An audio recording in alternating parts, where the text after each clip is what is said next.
hats in class, and I don't think anybody should be an exception to that rule, do you? No, Lana. I mean, I'm sorry, but hats are against the dress code.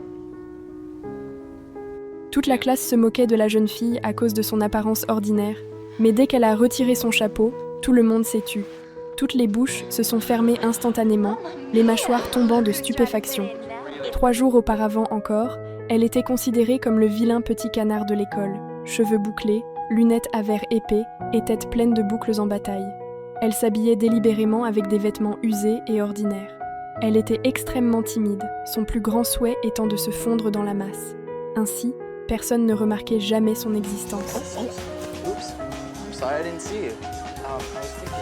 Voyant la personne qu'elle adorait se rapprocher de plus en plus d'une autre, elle ne pouvait que se cacher dans un coin et la regarder en silence. Elle rêvait d'être la protagoniste de l'histoire.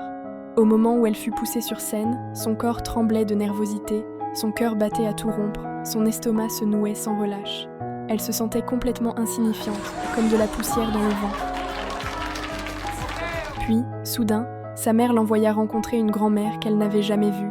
En arrivant à destination, elle fut complètement stupéfaite. Ce n'était pas une simple résidence familiale, mais un véritable palais royal. Sa grand-mère dégageait une élégance raffinée, comme si elle était sortie lentement d'un tableau.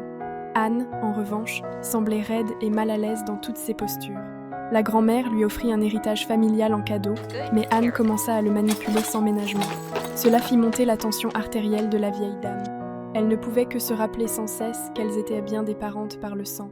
Après avoir siroté une tasse de thé aristocratique délicieusement préparée, le moment tant attendu arriva enfin.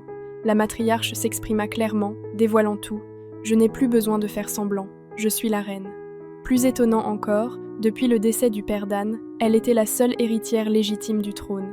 Hier, elle était le vilain petit canard méprisé. Aujourd'hui, elle s'était transformée en véritable princesse, régnant sur de vastes territoires.